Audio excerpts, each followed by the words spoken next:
Our spiritual journey is a kind of adventure where we discover new things about ourselves. It's like we're weaving a story, with each part showing a different side of who we are. Today, I want to share with you 5 important moments from my own journey of spiritual awakening. Let's dive in and explore these stages together, connecting through the human experience we all share on this meaningful journey. Starting with the first stage, unconsciousness. In this phase, folks are mostly in the realm of their ego, finding it a bit tricky to separate who they believe they are from the swirl of thoughts and feelings inside them. They might not feel like they have much say in what's happening, and when things do occur, their reactions often lean towards defensiveness or getting angry. It's like life is just rolling along, and they don't feel actively involved in making things unfold. During this time, tough experiences or traumas can feel pretty overwhelming, shaping how a person sees and makes sense of the world. When dealing with others, these experiences can influence interactions, making it a bit challenging to see things clearly. Think of this stage as the starting point of a journey, like laying down the foundation for what's ahead. It's a time when people begin the process of trying to understand themselves better and forge a connection with their true selves. It's like the first chapter in a book, setting the scene for the rest of the story. Moving on to stage 2, ego death. This signifies a breakdown of the ego or a complete loss of the subjective self.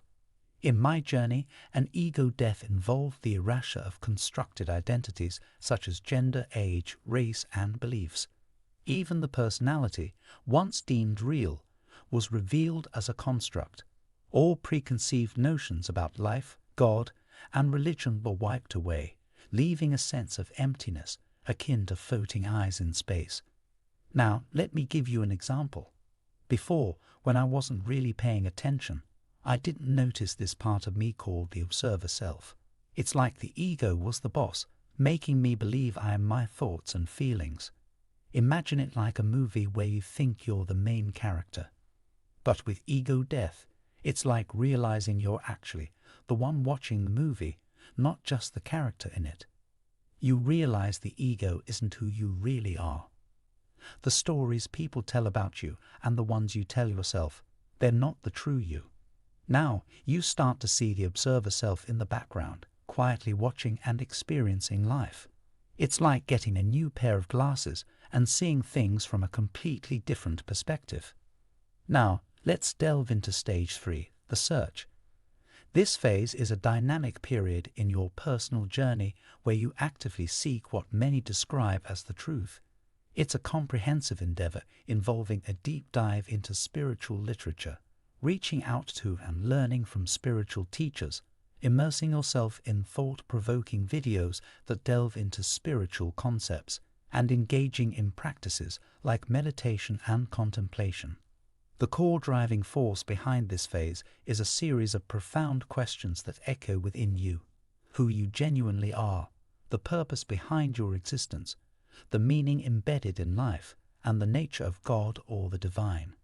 In my personal journey, I encountered this searching phase following my experience of ego death, a time when I felt compelled to reconstruct my identity.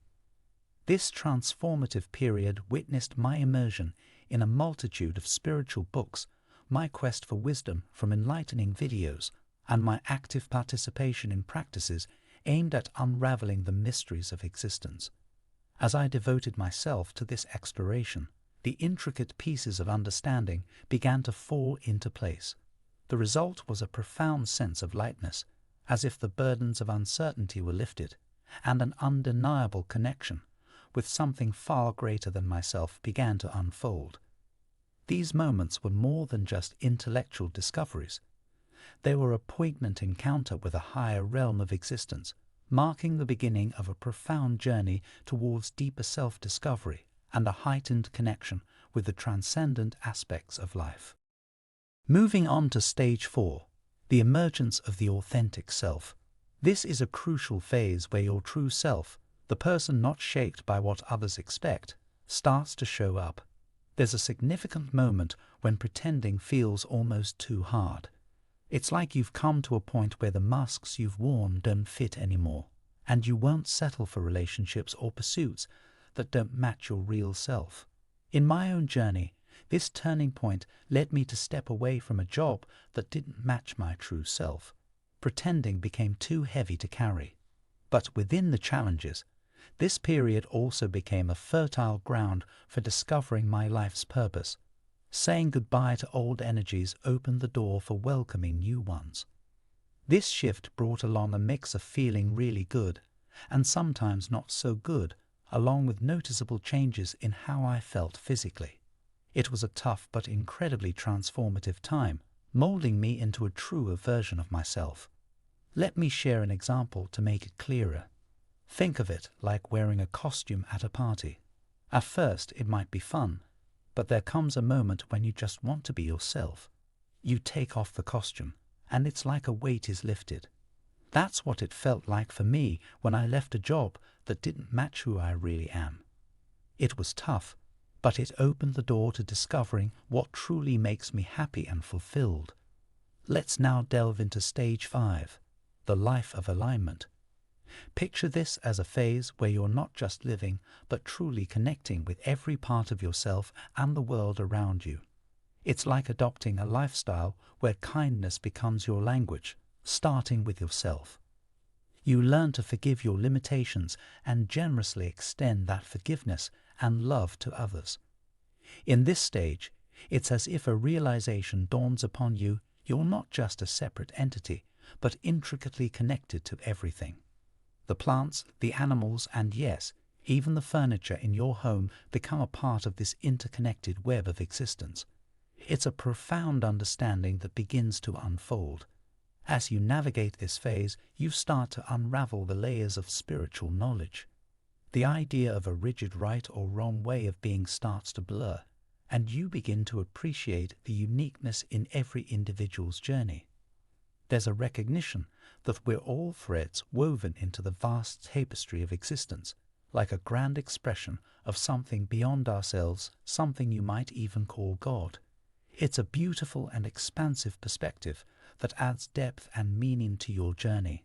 How incredible is it to discover this interconnected and harmonious way of living? To sum it up, every stage holds its own value, and there's no superiority among them. Even if you find yourself in the initial stage, where you're unconscious, you're still experiencing life as a manifestation of God. Spiritual awakening isn't about reaching a specific endpoint. It's a continuous journey, extending even beyond the realms of death. A heartfelt appreciation goes out to you for illuminating the world with your unique light, just as you are. Feel free to share which stage resonates with you in the comments. Until our next encounter on this enlightening journey.